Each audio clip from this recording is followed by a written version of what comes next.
Cura. Então, ó, isso aqui é uma coisa muito legal, tá certo?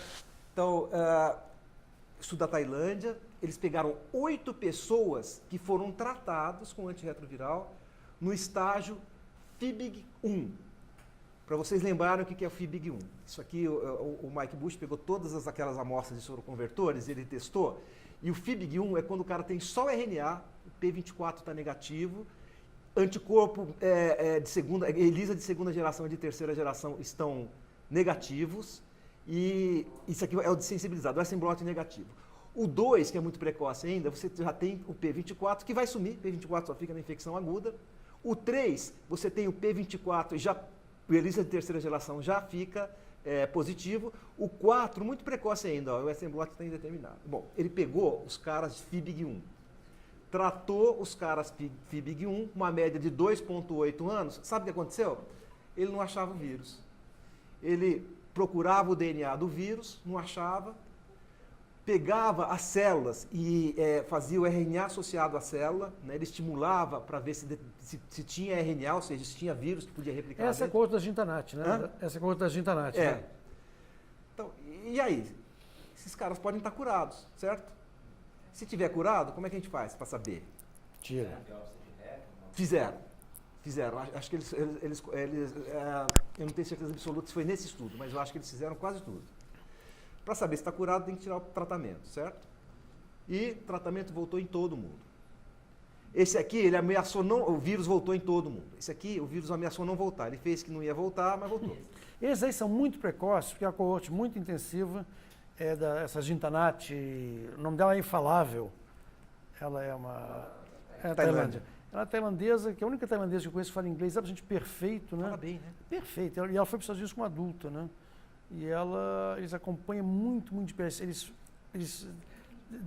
Eles testam as pessoas quase que dia sim, dia não. É uma coisa impressionante, pegam muito, muito precocemente. Aqueles estudos retrospectivos que você tirou o tratamento e produziu os controladores pós-tratamento, né? O Visconti. Né, que vai entre 20% e 30% de controladores pós-tratamento, né? 5%. Eles ensinaram alguma coisa pra gente, porque normalmente é 1 a 3% dos controladores de elite, né? Mas aqui não aconteceu nada disso daqui, tá certo? O que eles ensinaram é a viremia dos 6 primeiros meses fratura o sistema imune. Você não pode deixar aquela carga antigênica tão alta. Tratar cedo é bom para você montar uma imunidade celular mais adequada.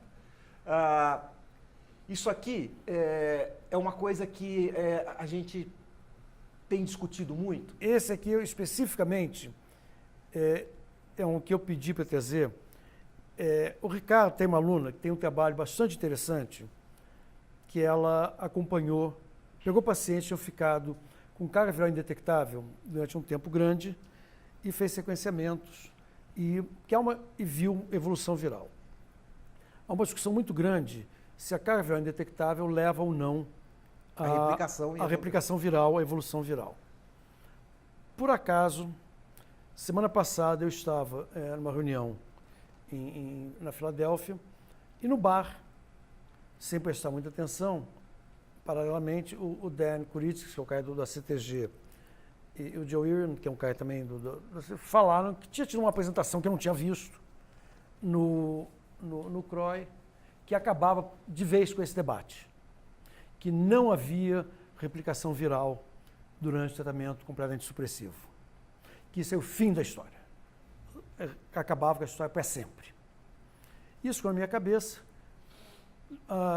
Anteontem, eu lembrei disso, liguei para o Ricardo, perguntei se ele tinha visto essa apresentação, o Ricardo disse que tinha visto, mas já tinha falhas nesse negócio, é acima do meu conhecimento.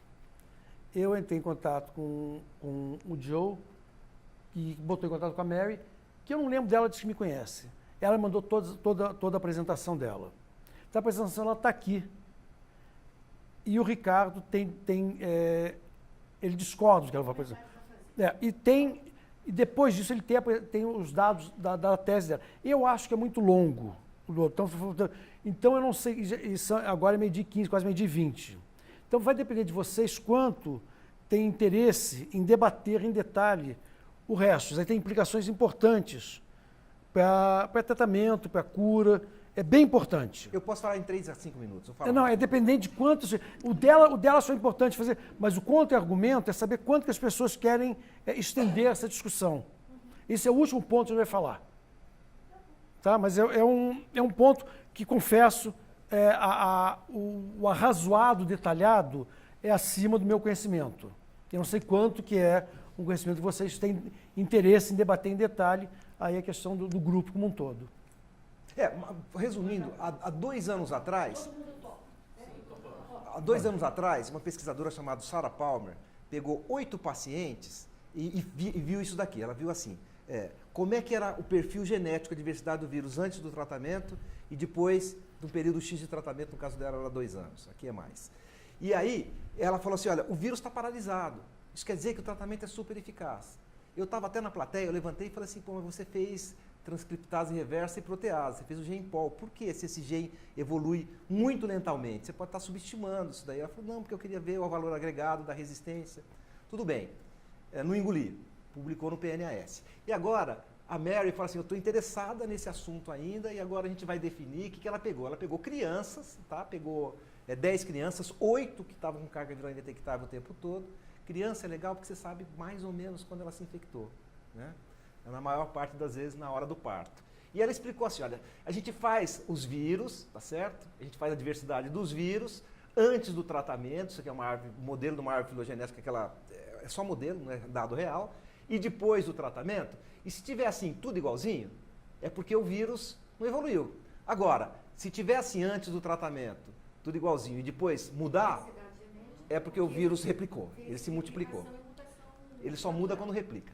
Pegou 10 criancinhas, 2 delas, ele falou assim, esses aqui são controles. Sabe por quê? Porque não tinha adesão, falhava, às vezes ficava sem remédio, tá? Então isso aqui, o vírus deve ter evoluído. E pegou 8 crianças e falou, essas aqui estão perfeitas, estão com carga viral indetectável o tempo todo, tá? Então o que ela viu? Esse aqui é um caso da criancinha que não tinha boa adesão, é controle, tá? Ela viu o vírus antes, vermelhinho, e depois, mostrando evoluiu. Falou, tá vendo? Quando não trata direito, o vírus evolui. Aí ela pegou as crianças, a criança número 3, e falou assim, olha, não evoluiu, o tratamento funciona bem, ó, essa curva aqui parece também que não evoluiu, né? Uma outra que também não evoluiu. Conclusão, tratamento é plenamente supressor. Olha como é que fica a diversidade genética ao longo do tempo. O pretinho é quando não evoluiu, antes e depois. E o controle subiu, aumentou a diversidade genética, tá certo? Eu levantei e perguntei para ela e falei assim, qual que é o gene que você analisou? Ela falou assim, GAG-POL. Aí eu não falei nada, mas também é um lugar que não evolui direito, né? Então você subestima, tá certo? Mas no controle evoluiu.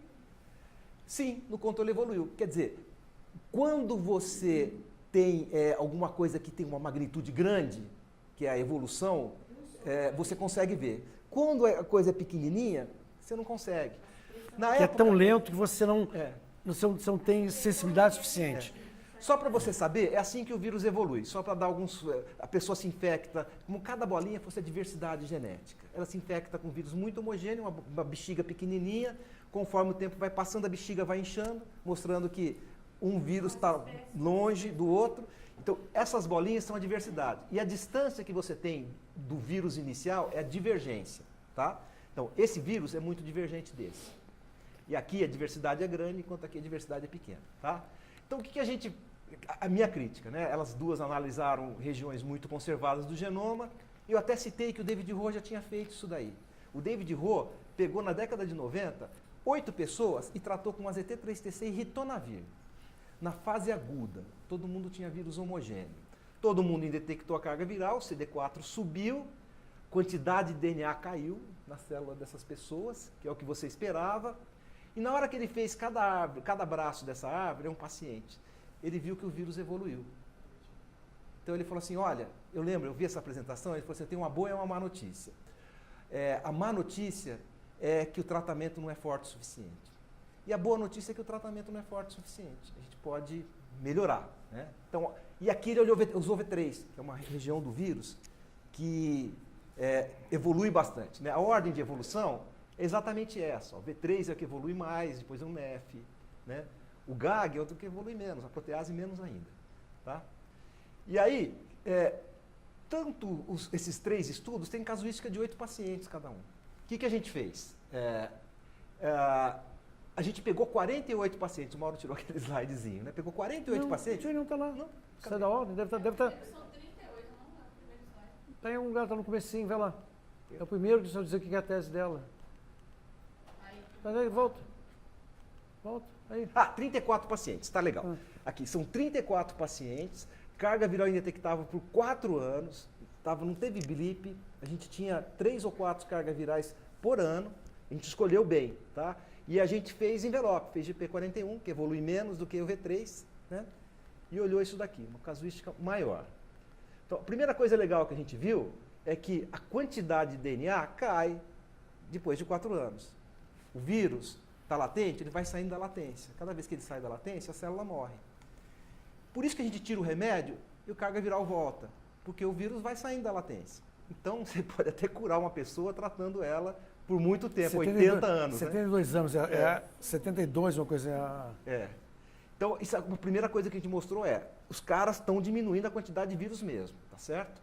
Só que na hora que a gente olha a divergência, no pré-tratamento e no pós-tratamento, da região GP41 e da região V3, ela aumenta, falando que o vírus está mudando. Né? Isso aqui é a diversidade, né? Se a gente já vê que a diversidade do GP41 é diferente da região V3, V3 é mais, tá? Isso aqui é muito impressionante, que é pressão seletiva. É assim, você divide as mutações não sinônimas por sinônimas.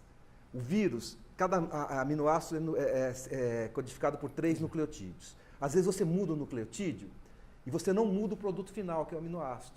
É a mutação silenciosa, a gente chama de mutação sinônima. E às vezes você muda, que é a mutação não sinônima. Quando você aumenta a quantidade de mutação não sinônimos, quer dizer que o sistema imune está pressionando o vírus está se multiplicando, o sistema imune tira aquele componente antigênico e vai sobrar o que é diferente. Então, na hora que a gente olha, isso aqui aumenta ao longo do tempo, que é uma outra evidência de que o vírus está se multiplicando. Isso aqui são as árvores de todos os pacientes, a gente fez ultradipsíclise. Então, cada ponto no tempo tem uma metodologia que eles não usaram também. Então, a gente consegue amostrar muito mais, né? E aqui o perfil diferente, ó, pré-tratamento, pós-tratamento. Isso aqui na região GP41, região V3. Ó, às vezes fica assim, negócio que muda tanto que fica monofilético. E às vezes fica tudo misturado. Né? Então, Então, aí a gente fez um teste de compartimentalização, é uma coisa meio complexa, mas é mais ou menos, se você acha a compartimentalização, você está falando assim, ó, esse vírus é muito diferente desse vírus. Então, o vírus inicial era muito diferente do final, em 61% na GP41 e 59% na região V3 desses pacientes. Então, mostrando já a compartimentalização na origem. Então, eu acho que esse negócio aqui não está definido ainda. Olha que coisa importante. A gente olhou tropismo, tá? Porque se você fez V3, você consegue ver tropismo. Olha esse paciente aqui. Pré-tratamento era tudo R5, pós-tratamento X4. Tudo com carga viral indetectável. Aquele papo que eu falava aqui com carga viral indetectável, não precisa repetir o tropismo. Aqui, ó, outro paciente mudou o tropismo, aumentou o X4, aumentou o X4. Esse vírus está evoluindo, né? Só que como a gente é brasileiro, eles não vão acreditar na gente. O fato do estudo americano ter sido feito em crianças e aqui em adultos, acho que O da Sarah Palmer foi feito em adultos também, com 8. Só que ela fez protease e transcriptase reversa. Você entendeu? Com criança, com criança eu acho que devia ser pior. Porque é mais difícil você suprimir constantemente o vírus de criança, porque o sistema imune dela não está bom. Esse pré-tratamento é imediatamente pré-tratamento? A gente fez plasma e fez PBMC, eu só estou mostrando o PBMC aqui, tá? Não estou mostrando o dado do plasma porque é mais complicado. Mas amostra imediatamente antes do tratamento. Não é um pré-tratamento e depois? Não. A minha crítica, Mônica, não a parte laboratorial em si, eu não tenho conhecimento para avaliar essas árvores filogenéticas, os métodos de comparação. A minha grande crítica, ou a crítica potencial, quando você tem uma evolução de 4 anos de acompanhamento, com 2 a 3 exames anuais, eu não tenho, nesse longo prazo, que seria a grande vantagem, eu não tenho como garantir blips nesse meio tempo, que não ocorreram blips nesse meio tempo. Então, quanto que dessa evolução não foi determinada por blips intermitentes? A gente Então, fez isso retrospectivamente. Não, então a gente eu não tenho- procurou Vocês selecionaram Não, são pacientes, não, muito bem selecionado. Você tem uma coorte, é uma coorte grande. A grande vantagem, grande, certeza que na semana do carnaval todo mundo para. é uma coorte grande, vantagem. É uma coorte grande, vantagem. É uma coorte com grande segmento e que não há nenhuma documentação de detectabilidade. A gente excluiu todo mundo que tinha blip. Todo mundo tinha blip, mas só que como os intervalos de mensuração são relativamente grandes, você não 3 pode a 4 garantir, meses. você não pode garantir que naqueles intervalos de 3, 4 meses não houve. Quer dizer, eu acho um trabalho importante. Vou ler e vou decidir se eu mando ou não para um reviewer. Provavelmente eu mandaria para um reviewer, mas eu esperaria que o reviewer comentasse isso. Esperaria que voltasse para ele como coisa, que ele botasse na discussão uma grande limitação do trabalho dele, essa que eu não posso Jurar por Deus afastar que- isso. Então, ele não pode garantir que essa evolução não se deu por esse motivo. Essa é a Teria que grande fazer limitação. todo mês, né? Não, é isso que eu estou dizendo. Não sei, então... Não, aqui acontece o seguinte, na hora que você interrompe o tratamento, a média de retorno é 2 meses. Então aquilo que a Isabela falou, parar no carnaval não vai voltar. É pouco tempo, né? Então, aqui, só para referendar, Interessante. eles pegaram aqui, ó, 130 pacientes, 80% desses pacientes que estavam com carga viral indetectável tinham viremia quando você fez o teste para uma cópia. Média de 3,1. Esse é outro estudo também indetectável, mostrando que esse vírus vem do intestino. Mas a discussão dessa viremia, porque isso não é viremia, isso é presença de RNA viral. Quer dizer, isso é célula morrendo, bursting, e liberando RNA viral, ou isso é vírus multiplicando. Essa é a discussão. A discussão é, está havendo replicação. Se houver replicação viral, é esperado que haja evolução. Porque a testose reversa é vagabunda, ela erra. Ou há tudo que há, aquilo está parado e são células morrendo e liberando RNA. E ao liberar RNA, você vai detectar. Então, esse 3, 1, 5, 7 que você sempre pega, é célula morrendo e liberando RNA. Essa discussão é importante. Essa que é a pergunta. A gente sabe que tem baixa, é um goiridrigation Ou é célula aqui? RNA? É viremia ou é RNAnemia? Quando é DNA, é mais fácil mesmo. A célula morre e libera DNA. Quando é RNA, você tem que ter a DNA polimerase 2 tem que agir. Exatamente. Né? Ela tem que produzir alguma coisa. Agora, saiu um artigo muito interessante no PNAS o ano passado, no Journal Virology o ano passado, mostrando o seguinte: na hora que você trata uma pessoa por muito tempo, a quantidade de célula infectada diminui, tá certo? Porque ela vai saindo da latência e vai morrendo. E na hora que você compara a proporção de vírus defeituoso, no começo e no final você tem muito vírus defeituoso, principalmente com tamanho diferente. E aí ele mostrou que esses vírus produzem proteína, a gente não sabia disso. Às vezes tem vírus pequenininho, 2Kb, 6Kb, e ele produz proteína. Claro, o Western blot não fica negativo desses pacientes. E se ele produzir TAT, por exemplo, aquilo vai inflamar muito.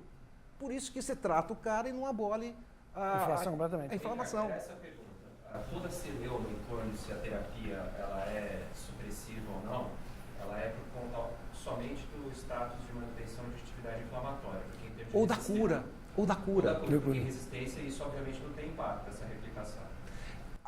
Quanto menor a replicação, menor a chance de resistência. Mas nesse Né? nível Que fica uma coisa assim. Mas nesse nível que a gente está falando, não tem impacto. Não, de resistência não. Mas você Seria viu? pra inflamação. Inflamação. pra cura. Mas mudou o tropismo dos caras. Agora, a gente só teria uma resposta definitiva se pudesse injetar um medicamento que suprimisse a carga viral e você acompanharia por tempo indeterminado. Aí sim você teria real posição. Né? Imagina, uma vez por mês ele vai lá no posto tomar a injeção. Isso cuida da adesão, não cuida, por exemplo, do metabolismo da pessoa. Não vai ter os blips, vai ter constância do remédio, né? Você não vai ter escape. Não, quer dizer, você está dizendo, no momento que você tiver medicamento injetável, fully suppressive, né? Quer dizer, o cara está fazendo cabotegravir, que ele injetou, ele toma a cada 2 meses. e você tem a impressão que ele ficou com nível cérebro suficiente, então você espera que blip não ocorreu? A hora que você falou do editor, eu pensei no seguinte, o cara vai falar assim, bom, você vai ter que escrever aí que supressão viral no Brasil é diferente dos Estados Unidos. Não. Eu acho que não. Nos Estados Unidos você suprime mesmo. Não. Você tem que escrever na limitations. É uma limitação real. Não existe. Claro, não existe trabalho sem limitação. Não existe, é só colocar. É uma limitação evidente, mas tem que colocar. É que quando você está na contramão do que o pessoal está falando, mas assim, eu tenho certeza que a diferença é porque ela olhou pouco paciente e o G errado. Isso é na argumentação, claro. E isso é discussão. O limitante aí, são dois limitantes. Um é que é o intervalo e o outro é real, que é brasileiro. Quer dizer, você tem uma credibilidade intrínseca menor. É real isso. Não é real. É real. Qualquer trabalho vindo de Harvard, da Hopkins, tem mais credibilidade intrínseca do que vindo do Rio de Janeiro e de São Paulo. Da China, os caras inventavam dados. Os caras são inteligentes, olha, escreve artigo. China inventava muito dado. Muito. O limitante disso, na minha opinião, é que você tem dois grupos que estudam isso. Um grupo que estuda só a parte viral, e o grupo que só fez imune. Quando, na realidade, essas diferenças, essa saída, essa alteração, depende da resposta imune. Sem dúvida. Que hoje já sabe que para o adulto, o 57 e o 27, o B57 tem diferença. Então, na realidade, nós só vamos chegar a saber o que acontece, por que você muda de CCR5 para CX. É que impressiona. É um estudo de imunidade individual e imunidade viral. Enquanto tiverem dois grupos separados, nós estamos há 30 e tantos anos discutindo. Se a gente junta Dorotegra com trigo, não é por aí. É por aí também. Mas você tem que ver o que acontece. Quando é que você para de produzir citoquinas? Que citoquinas você está produzindo? Aonde? Eu vou me associar com o inimigo, não se preocupe. É verdade. Os Toll receptors, tudo isso. Mas não, tem um grupo que estuda só a imunidade, né? É verdade. E um grupo que estuda vírus. Quando, na realidade, a resposta de cada um está ligada. Está inteiramente ligados, claro. Certo? Porque você pode ter um vírus que no indivíduo funciona de um jeito, aliás, tem, e você sabe melhor que ninguém, você pega dois indivíduos que se infectam com o mesmo vírus, isso já se falava na década de 80, certo? Um evolui de um jeito, outro evolui de outro. Eu fiz isso. É óbvio, a resposta É do hospedeiro. É do hospedeiro, claro que é. Agora a gente fica discutindo sempre a mesma coisa, quer dizer, se eu junto 2 com 3, 1 com 2, quando na realidade você não está juntando o que é importante, que são dois efeitos. Quem é que causa a mudança viral e o que esse vírus muda na imunidade? Não tem isso. Você tem algumas mesas, tem grandes artigos agora estudando criança, que é a via para estudo, e de adulto, estudando HLA. Parece que o B... 57, o B27 e são o 27 dão uma direção diferente. Mas nós vamos continuar. Se for separado, mal, nós vamos continuar discutindo. Claro. Por que um replica, por que o outro não replica? E nós não vamos chegar a nada. Então, toda vez... Aceito. A gente vai para a reunião, a gente fala, todo congresso eu espero que alguém junte as duas coisas. Falta o slide inicial. Hã? Volta o slide inicial lá. A gente vai parar aqui? Não, você continuar? Continua. Rapidamente, ó. Isso aqui só pra gente saber Pera. nível sérico de remédio em linfonodo, ilho e reto. Não tinha sido feito ainda, né? Para tenofovir, FTC, atazanavir, darunavir e efavirenz. Né? Então, olha o que acontece no reto. Só o tenofovir aumenta, o resto diminui tudo. No ilho, é bem errático, né? Olha o que diminui o atazanavir, olha o que diminui o FTC e o efavirenz. E no linfonodo, todo mundo, isso é comparado com plasma, né? Tudo diminui, tá certo? Deixa eu mostrar algumas outras coisas interessantes, que é... Eu estou perguntando qual hora, a gente já passou do nosso tempo. Ai, cadê o dos... É isso aqui, né? Então, o que eles fizeram? Eles associaram duas estratégias para a cura, tá certo? Eles usaram romidepsina, que é um inibidor de acetilase histômica, a romidepsina tira o vírus da célula. Então, diminui a quantidade de célula latente infectada, tá certo? Vai ter menos célula latente. E eles vacinaram, fizeram uma vacina terapêutica, para aumentar a imunidade celular. E aí, eles usaram as duas coisas juntas, depois eles tiraram o remédio dos caras. Só que aqui, diferente dos outros, a carga viral voltou baixinha. Mostrando que, pela vacina e pela quantidade de célula, você controla melhor a tua replicação. Eu acho ruim ter voltado. Eu acho que não vale. Prova um conceito. Eu não tiraria. Não. Voltou cedo. Volta sempre cedo. É poucas semanas, é o normal. Em média 2 meses, eu acho. Mas volta em níveis bem inferiores aos níveis.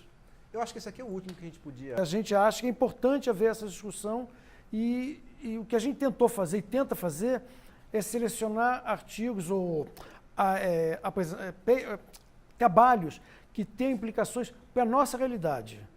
Quer dizer, que tenham de alguma maneira um impacto, porque a gente faz no dia a dia, não adianta muito ficar selecionando coisas que são muito legais, mas que não vão alterar nada o que a gente faz aqui no dia a dia. Então, obrigado para todos e vão almoçar.